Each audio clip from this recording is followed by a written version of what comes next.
आज हम लोग कक्षा 9 विज्ञान इसका चैप्टर 6 है ऊतक, उसको पढ़ेंगे। जिसका पहला है ऊतक। ऊतक की परिभाषा देखेंगे। ऊतक समान उत्पत्ति, संरचना तथा कार्य करने वाली कोशिकाओं का एक समूह होता है। क्या पौधे और जंतु एक ही तरह के ऊतकों से बने होते हैं? पौधे स्थिर होते हैं, वे गति नहीं करते हैं। उनके अधिकांश ऊतक सहारा देने वाले होते हैं तथा पौधों को संरचनात्मक शक्ति प्रदान करते हैं। ऐसे अधिकांश ऊतक मृत होते हैं। ये मृत ऊतक जीवित ऊतकों के समान ही यांत्रिक शक्ति प्रदान करते हैं तथा उन्हें कम अनुरक्षण की आवश्यकता होती है।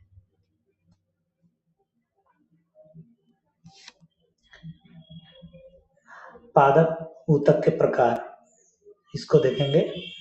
नंबर 1, वृद्धि तथा विभज्य ऊतक। पौधों में वृद्धि कुछ निश्चित क्षेत्रों में ही होती है। ऐसे क्षेत्रों में विभज्य ऊतक पाए जाते हैं। विभज्य ऊतक ऊतकों की इनकी उपस्थिति वाले क्षेत्रों के आधार पर इन्हें शीर्षस्थ, कैम्बियम या पार्श्व तथा अंतर्विष्टि भागों में वर्गीकृत किया जाता है।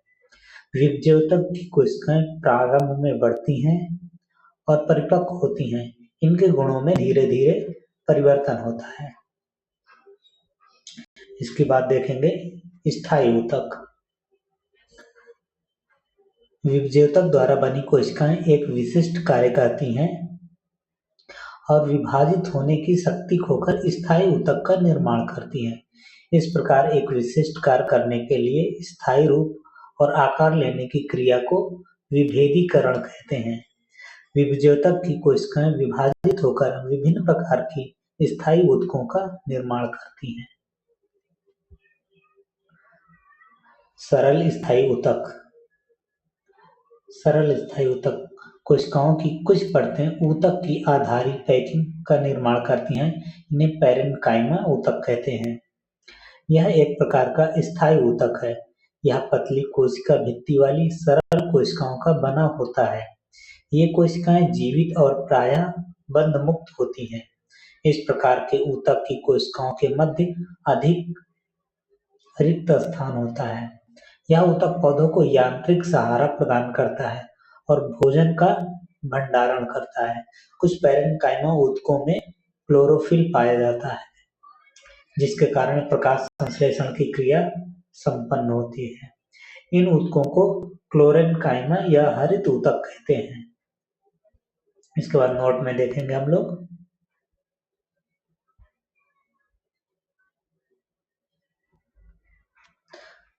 नोट है, जलीय पौधों में पैरेन्काइमा की कोशिकाओं के मध्य बड़ी वायु गुहिकाएं होती हैं, जो पौधों को तैरने के लिए उत्प्लावन बल प्रदान करती हैं। इसलिए इस पैरेन्काइमा को पैरेन्काइमा कहते हैं। तने और जड़ों के पैरेन्काइमा पोषण करने वाले पदार्थ और जल का संग्रह करते हैं। पौधों में लचीलापन कोलेनकाइमा के कारण होता है। जो लचीलापन होता है वो कोलेनकाइमा के कारण होता है। यह पौधों की पत्तियों व तनों में पाया जाता है। यह पौधों को यांत्रिक सहायता भी प्रदान करता है। इस ऊतक की कोशिकाएं जीवित, लंबी, अनियमित ढंग से कोनों पर मोटी होती है। एक अन्य प्रकार का ऊतक स्क्लेरेन्काइमा पौधों को कठोर एवं मजबूत बनाता है। इस ऊतक की कोशिकाएं मृत्यु होती हैं। ये लंबी और पतली होती हैं। इस ऊतक की भित्ति लिग्निन के कारण मोटी होती है।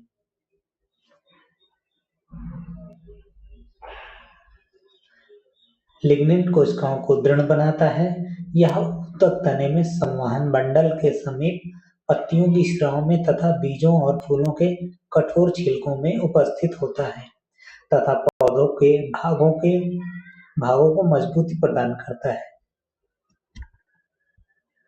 इसके बाद देखेंगे एपिडर्मिस। कोशिकाओं की सबसे बाहरी परत एपिडर्मिस कहलाती है। इसका कार्य क्या होता है वो देखेंगे। एपिडर्मिस पौधों के सभी भागों की रक्षा करती है। यह जल हानि के विरुद्ध यांत्रिक आघात और परजीवी कवक के प्रवेश को रोकती है। स्टोमेटा रंध्र। पत्ती की एपिडर्मिस में छोटे छोटे छिद्र पाए जाते हैं जिन्हें स्टोमेटा या रंध्र कहते हैं। स्टोमेटा दो वृत्ताकार कोशिकाओं से घिरे रहते हैं जिन्हें रच्छी कोशिकाएं कहते हैं। इसका कार्य देखेंगे। पौधों में स्टोमेटा गैसों का आदान प्रदान करने का तथा वाष्पोत्सर्जन का कार्य करते हैं। जटिल स्थायी ऊतक।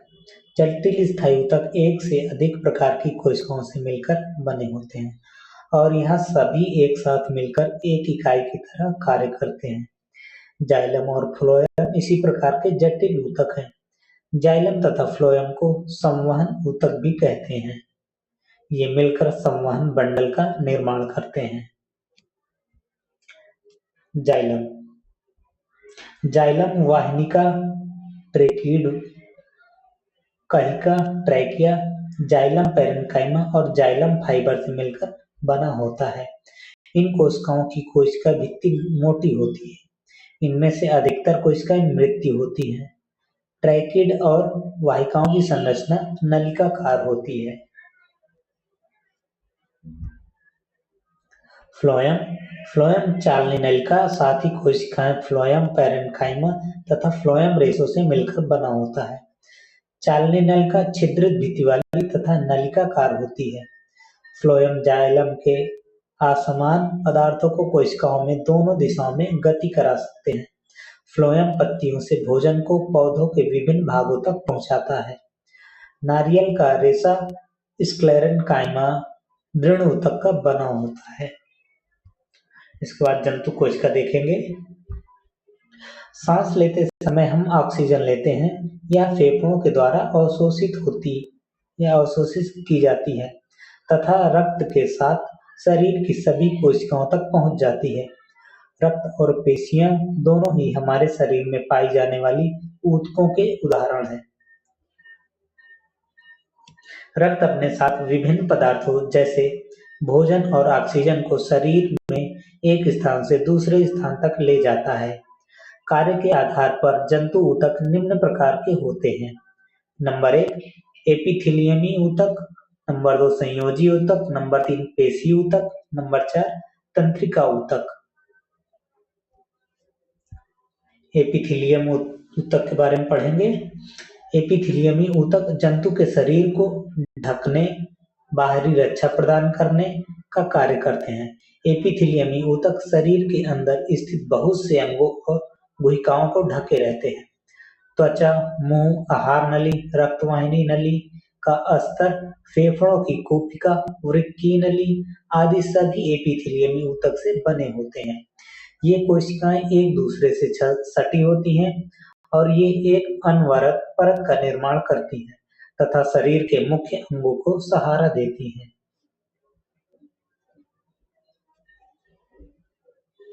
एपिथेलियमी संरचनाएं कार्य के आधार पर विभिन्न प्रकार की होती हैं। सरल सल्की एपिथेलियम। इसकी कोशिकाएं महीन एवं चपटी होती हैं। शरीर का रक्षात्मक कवच त्वचा इन्हीं सल्की एपिथेलियमी से बनी होती है। आहार नली तथा मुंह का अस्तर सल्की एपिथेलियम से ढका होता है। त्वचा की एपिथेलियमी कोशिकाएं इसको कटने तथा फटने से बचाने के लिए कई स्तरों में व्यवस्थित रहती हैं, इसलिए इस एपिथेलियम को स्तरित सल्की एपिथेलियमी कहते हैं। इसके बाद देखेंगे स्तंभाकार एपिथेलियम।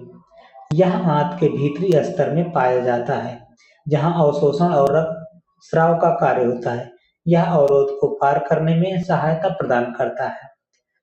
तीसरा देखेंगे पश्चमाभी स्तंभाकार एपिथेलियम।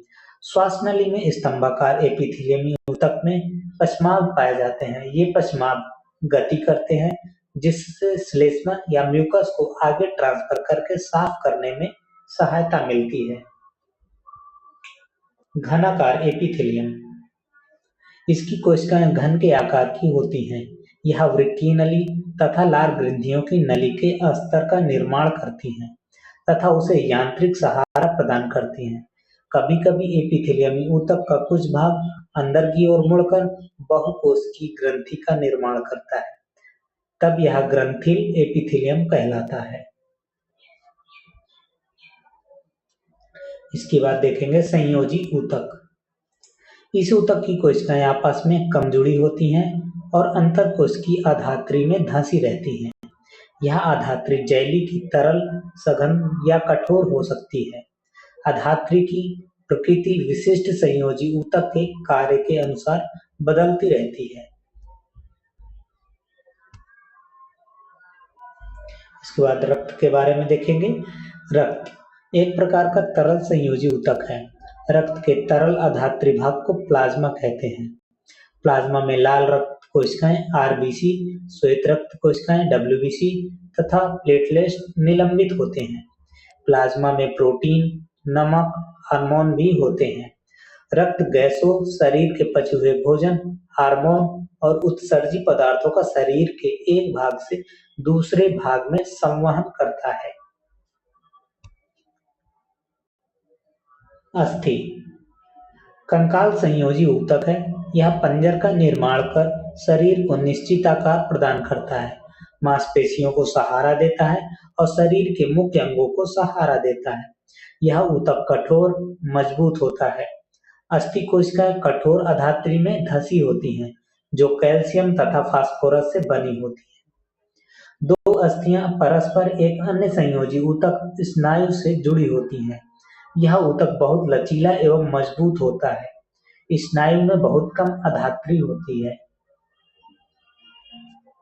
नोट में देखेंगे, एक अन्य प्रकार का संयोजी ऊतक कंडरा है, जो मांसपेशियों और अस्थियों से जोड़ता है।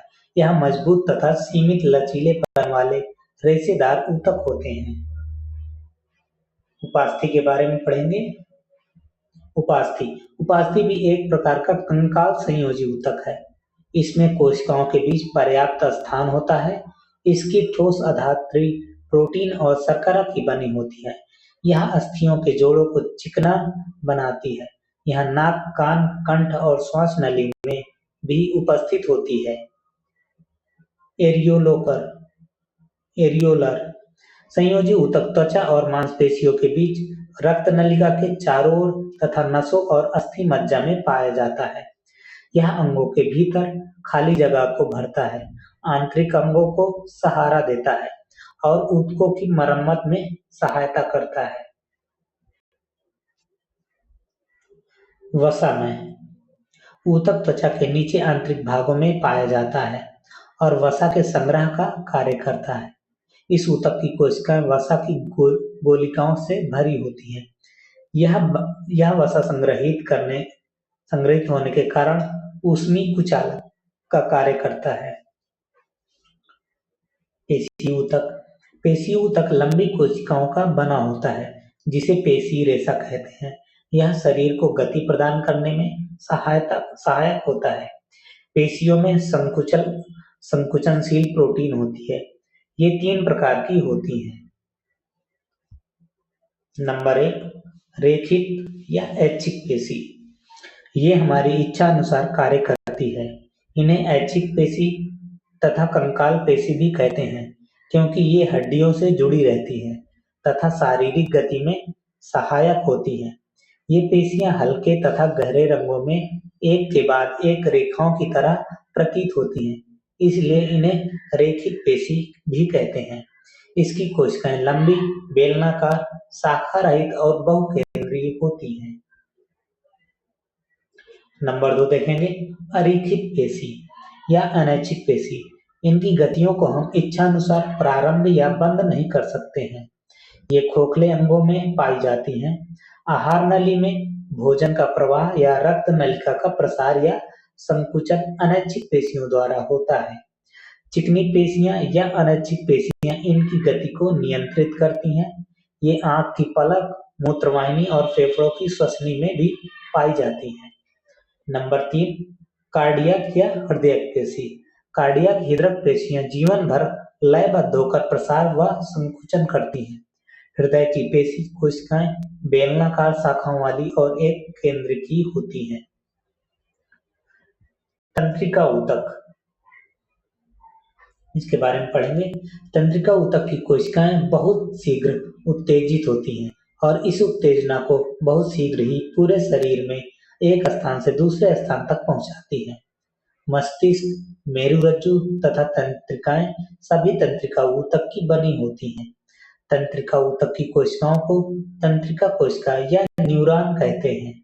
न्यूरॉन में कोशिकाएं केंद्रक तथा कोशिका द्रव्य होते हैं। इससे लंबे पतले बालों जैसी शाखाएं निकली होती हैं। प्रायः प्रत्येक न्यूरॉन में एक लंबा प्रवर्ध होता है जिसे एक्सॉन कहते हैं तथा बहुत सारे छोटी शाखा वाले प्रवर्ध डेंड्राइट्स होते हैं। यह तंत्रिका कोशिका 1 मीटर तक लंबी हो सकती है। न्यूरॉन में केंद्रक कोशिकाएं में उपस्थित होता है। यहाँ पे हमारा चैप्टर समाप्त हुआ।